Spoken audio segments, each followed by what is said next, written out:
Hi, everyone, and welcome back to How We Did It, where we talk about the incredible work we've been able to do alongside our clients and the results that they have started to see. Today, I have Sara Moorhouse with me and Katy Freeman, and we're going to talk about a great manufacturing company that has been able to drive a culture of safety and engagement by improving their approach to leadership. Sara and Katy, welcome to How We Did It.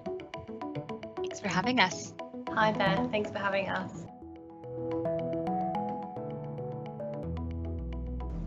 So tell me a little bit about the business challenge this company was facing and why they wanted to take a new approach to training their leaders.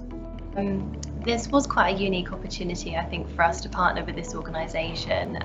We were grateful to kind of be working with a newly formed leadership development team based in Europe, and you could quite clearly see that this group of professionals that we were working with were quite passionate around taking the first steps in their new role in the learning and development space, and they wanted to really make a difference in their first sort of 90 days in starting to develop more of that planned approach to developing leadership capability, something that this organisation had never had before.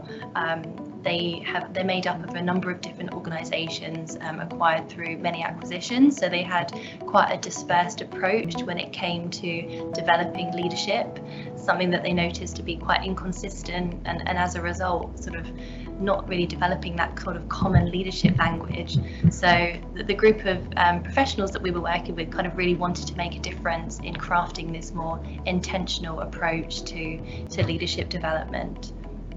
And if I can, I mean, one of the first conversations I remember having, Sara and I had with our stakeholders with the organisation is that, you know, they said they strongly invest in, they put a heavy emphasis on driving business results, but they really don't invest as strongly in developing their leaders, and their leaders really sit at the heart of their organisation. So you could really tell that they wanted to kind of really up their investment in terms of leadership capability to match the investment they were making in business results.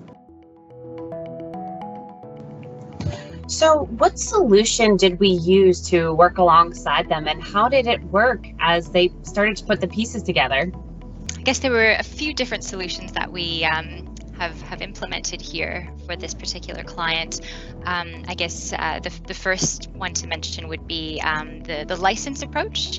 So this particular client has signed up for a multi-year license where they've got access to our content, and we initially upskilled their facilitators to facilitate the DDI content, which then, you know, over the years and through their various regions, they'll be able to roll that out in different languages and different countries, and really have people that are embedded in the organization that understand their context and their people and are very close to them, rolling out and delivering the training.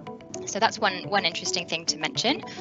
We did, with their frontline leader program, we did do quite a bit of customization, and we did that in partnership with their talent and development team, which was a really great experience for Katy and I to work closely to, I guess, fully understand what their challenges are, and then how we could design and tailor the learning journey so that it was you know, very specific to their context and to their situations, making sure that the learning was just incredibly relevant for the learners. So tell me, as they were going through this learning journey, how much of it was really in-person classroom versus virtual classroom or digital learning? How did that blend play out for them? So the whole program has happened in the last year, and we've done it completely virtually, given the, you know, given the circumstances at the moment. They would love to have face-to-face sessions in the future. So when that's available, and when the participants are able to travel potentially to other locations, they are looking to have maybe a bit of a blend of some online and some in-person learning. I think one great advantage of almost being forced to have it virtually this year is just that networking piece. So in our pilot group, we actually had some participants that had probably never crossed paths with each other before. And as Katy mentioned earlier, the company was maybe a little bit fragmented and siloed, and different regions maybe not being as close with other ones. So I think that this learning journey, while it was really powerful in terms of the leadership skills that they were focusing on, it was also a great networking opportunity for them to meet people of maybe similar roles and facing similar challenges to themselves, and having that chance to sort of discuss and learn from each other and share. So I guess one piece of feedback that we did hear from participants is that it was a great opportunity to get together and learn in a similar environment. So they're pulling people together and starting to build this culture among the leaders and connecting them with one another. Specifically, what kind of skills were they focused on as they were looking to drive that engagement and that culture of safety? Where did they put their focus? Right. So I guess being a frontline leader program, we utilized a lot of our new learner experience modules. So some of the foundational modules like communication, coaching, delegation sort of served as the foundation of our frontline leader program.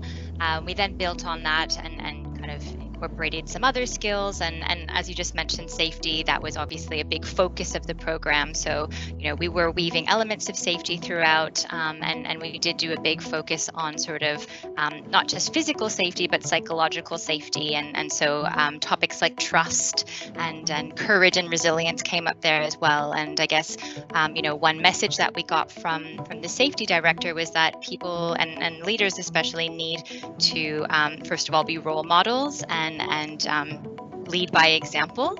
They also need to have the courage to have challenging conversations, because it's not always easy to talk about safety.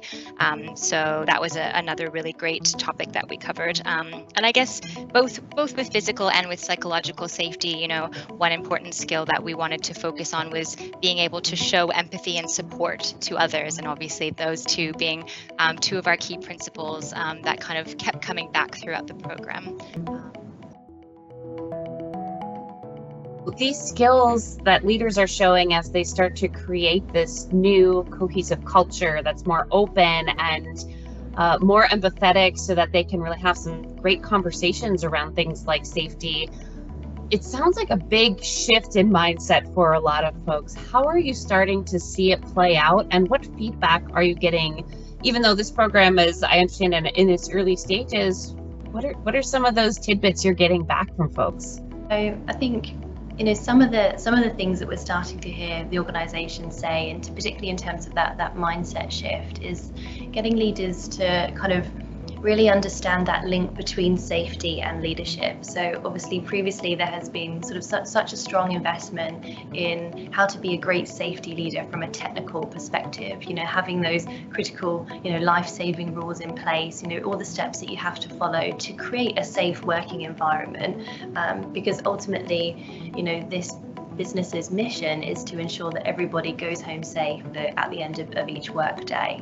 And I think kind of what we were really starting to hear and leaders were exploring, particularly within their safety module, is kind of, what are the things that I can really do from an interpersonal perspective, the way in which I interact with my team, to kind of cultivate that environment of safety where people feel that they can actually, bring issues to the table, and that their managers will be listening to their concerns and kind of taking action. So I think it sort of sounds like it's becoming a real eye-opener for leaders in terms of the broader scope that they can have to be a great safety leader. And it's not just around kind of having an understanding of the what's, I guess, from a safety perspective, but really how we can be better at driving better safety outcomes. Yeah, I think that's great. So it's in their culture. They're starting to take those steps towards mindsets and shifts where people can talk about safety, bring their problems to the forefront, and prevent so many issues and accidents before they even happen. Thank you so much for sharing this great story, and I can't wait to hear more about how they continue to progress on this path to safety and better engagement. Thank you, Katy and Sara. Thanks, Beth. Thanks, Beth.